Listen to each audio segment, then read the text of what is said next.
سب سے پہلے میں اپنی متحدہ قومی موومنٹ کے موجود ہے معروف بھائی یقیناً ایک وفاقت قوموں کے ساتھ جمائش ہوتی رہتی ہے. میں چاہوں گا کہ محاذ کو اپنی آغاز کریں تو آپ لوگ شکریہ سرورت اعجاز قادری بھائی. میڈیا کے دوستوں کا بھی بے انتہا شکریہ. آج انڈین پاکستان کے ایک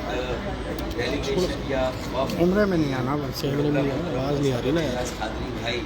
یہاں تشریف لانے کا بنیادی مقصد یہی ہے کہ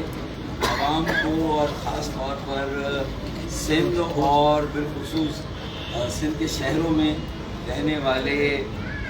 لوگوں کو یہ اعتماد دینا ہے کہ جب ہم یہ بات کر رہے ہیں کہ ہم ایک بڑی یکجہتی، ایک بڑے اتحاد اور ایک بڑی تحریک قائم کرنے جا رہے ہیں جس کا بنیادی مقصد یہی ہے کہ لوگوں کو ایک مرتبہ پھر سیاسی عمل اور شاید سیاسی اکابرین سے یا سیاسی لوگوں سے کوئی بیزاری نظر آ رہی ہے اس کو ختم کیا جائے، اور جن لوگوں کا ناجائز قبضہ ہے،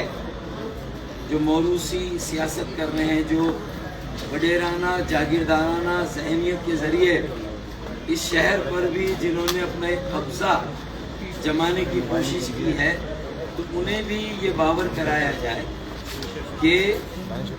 یہ متحدہ قومی موومنٹ پاکستان دراصل ایک کثیر الجہدی تحریک کی شکل اختیار کر رہی ہے کہ معاشرے کے زندگی کے تمام طبقات اور شعبوں سے تعلق رکھنے والے لوگوں کو دعوت دی جائے کہ آئیں ہم مشترکہ طور پر اور ایک دوسرے کے ساتھ مل کر عوام کی خدمت کریں، ان کے بنیادی مسائل حل کریں. چنانچہ آج یہاں پر ہماری آمد کا مقصد بھی سنی تحریک کے ساتھیوں کے ساتھ ایک مفاہمت کو قائم کرنا، ایک جو موجودہ حالات ہیں ان کو غور و فکر کرنا، اور آگے کے لیے ایک مشترکہ حکمت عملی وضع کرنا تاکہ ہم ایک ساتھ مل کر کام کریں اور ہم مل کر لوگوں کو مشکلات سے نکالیں، ان کی پریشانیوں کو کم کریں، ملک کے سیاسی معاشی بحران کا کوئی حل تلاش کریں، اور جو بے روزگاری ہے جس میں مسلسل اضافہ ہو رہا ہے، غربت، خطے غربت سے کروڑوں لوگ اور نیچے چلے گئے. اسی طرح مہنگائی ساتویں آسمان کی حد سے بھی تجاوز کر گئی ہے، لوگوں کا جینا اجیرن بن گیا ہے، وہ زندہ درگور ہو گئے ہیں. ایسی صورتحال میں ہمارے بچے جو فوڈ ڈیلیوری، بائکیا یا پانڈا اور اسی طرح اعلیٰ اسناد، اعلیٰ ڈگریاں رکھنے کے بعد بھی ان کا یہ حال ہے، تو ظاہر ہے کہ ہماری اس شہر میں اچھا جب ہم کراچی کی بات کرتے ہیں تو یہ ایکچولی ہم ایک قومی ضرورت اور قومی خدمت کی بات کریں، کیونکہ کراچی چلتا ہے تو پاکستان چلتا ہے نا بھائی. کراچی چلتا ہے تو اسلام آباد بھی چلتا ہے اور راول پنڈی بھی چلتا ہے اور پشاور، کوئٹہ اور لاہور بھی چلتے ہیں. تو یہ جب ہم یہ بات کرتے ہیں تو کراچی کو بھی اس کا ایک قومی کردار دینا ہے معاشی ترقی میں، معاشرتی ترقی میں. اور اگر یہ 4,000 ارب روپے کا ٹیکس دیتا ہے تو 40 ارب کی خیرات کی بجائے 400 ارب اس کا کم از کم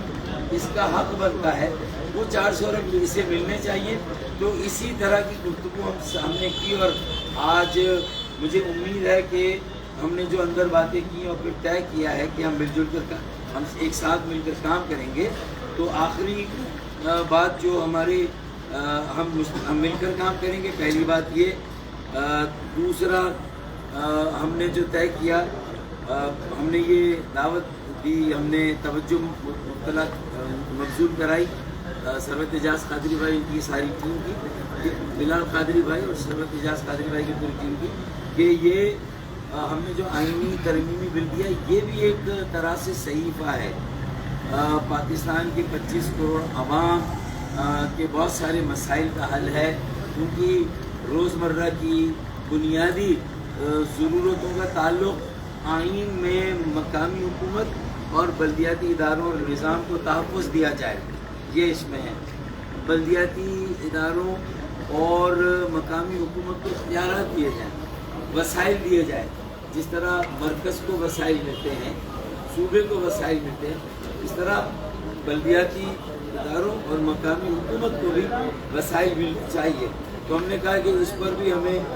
آپ کی بلیسنگ چاہیے, آپ کی حمایت چاہیے. تو اب سرورت اعجاز قادری بھائی خود بھی یہ 2-3 مدات پر ہم نے بات کی. پھر آخر میں ہم نے یہ بھی طے کیا کہ ہم 2 اراکین کی ایک 4 رکنی کمیٹی مشترکہ طور پہ بنا رہے. تو ہمارے اراکین 2 ان کے اور ناموں کا اعلان ہم کل تک کریں گے انشاءاللہ, تو تاکہ یہ آپس میں رابطہ رکھیں اور مشترکہ حکمت عملی کا ایک خاکہ تیار کریں, اس کی ایک شکل تیار کریں کہ اس مشترکہ حکمت عملی کس طرح ہوگی اور ہم ساتھ مل کر کیسے کام کریں گے. تو میرے خیال میں یہ ہم نے کی ہے. باقی اور سرورت اعجاز قادری. پہلے تو اپنے بھائیوں کا شکریہ. اور میں اور آپ سب ایک بات چاہتے ہیں کہ یہ شہر ترقی کرے, شہر کی بقا, اس شہر کی سلامتی, ملک کی سلامتی سے جڑی ہوئی, ملک کی بقا سے جڑی ہوئی. اور لیکن فاروق بھائی نے تقریباً تمام اصول بدلی ہے. اور اس آرٹیکل کے اوپر جو ڈسٹرکٹ کو مضبوط کرنے کی ایک بات ہوئی ہے, اس پہ ہم اپنی بھرپور حمایت بھی اور تائید بھی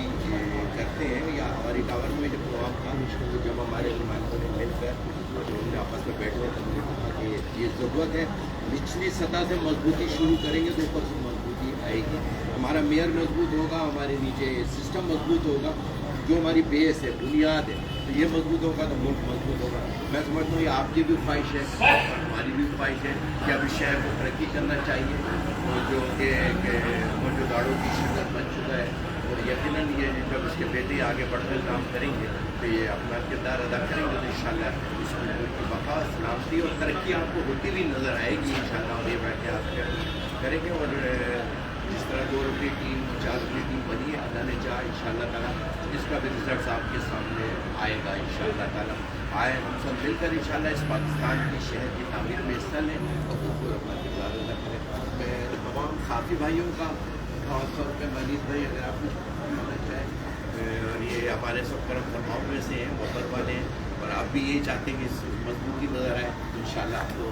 آنے والے وقتوں میں یہ سب چیزیں نظر آئے. اچھا ڈاکٹر صاحب, ایک سوال ہے کہ جس طرح لگ رہا ہے کہ PMLN کو حکومت ملے گی یا اکثریت ان کو حاصل ہوگی, تو MQM پاکستان بھی ایک لال بتی کے ٹرک کے پیچھے لگ گئی ہے PMLN کے کہ ان کو حکومت ملے گی تو ہم تمام تر چیزیں آئین میں ترامیم کرا لیں گے. لیکن لگتا ہے جو آپ سینئر سیاستدان ہیں, مجھ سے زیادہ بہتر آپ اسلام آباد کی صورتحال سمجھتے ہوں گے, کہ میرا خیال ہے کہ 2/3 اکثریت کسی کے پاس بھی نہیں ہوگی. تو یہ آپ کی جو آئین میں ترامیم کا معاملہ ہے, شاید جس طرح ماضی میں PTI نے آپ کے ساتھ اتحاد کیا, PDM نے اتحاد کیا اور آپ کو ملا کچھ نہیں, تو شاید ایسا نہیں لگتا ہے کہ ایک بار پھر آپ لال بتی کے پیچھے لگ کر اینڈ میں یہی ہوگا کہ ملا گیا کچھ نہیں, گلاس توڑیں گے باہر آنے والا صاحب. دیکھیں, ہم نے یہ بیڑا اٹھایا اور پہلا قدم اٹھایا کہ الیکشن سے پہلے اگر ایک قومی مفاہمت ہو جائے, ایک قومی اتفاق رائے ہو کسی ایک کم سے کم نکاتی قومی ایجنڈے پر نا, تو لال بتی سے تو 75 سالوں سے لال بتی کے پیچھے تھے, تو وہ لال بتی پیلی ہو گئی جب ہم PMLN کے پاس گئے, اور آج تو ہم ہری بتی کے پیچھے آئے. یہ تو ہری بتی ہے, تو اب وہ ہری گرین ہو گئی,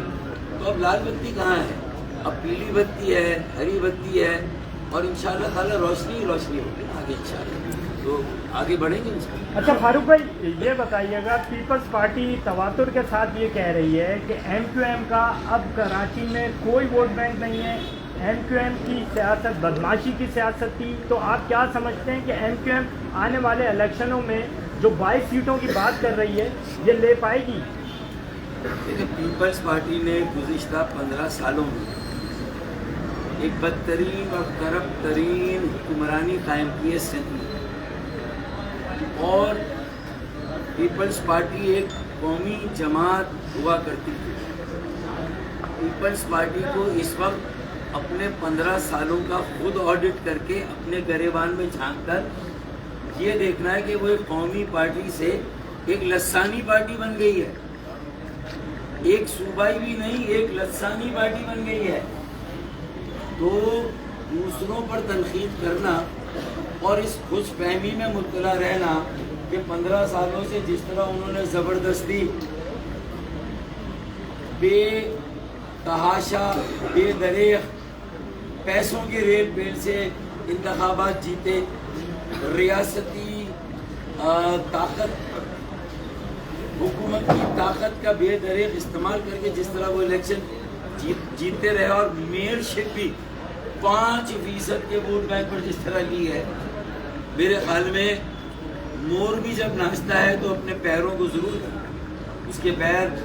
بدنما ہے پھر اس کی آنکھوں سے آنسو نکلتے، تو میرے خیال میں پیپلز پارٹی کے دماغ میں بھی جو خناس ہے اور جو مور ناچ رہا ہے، ایک مصنوعی جو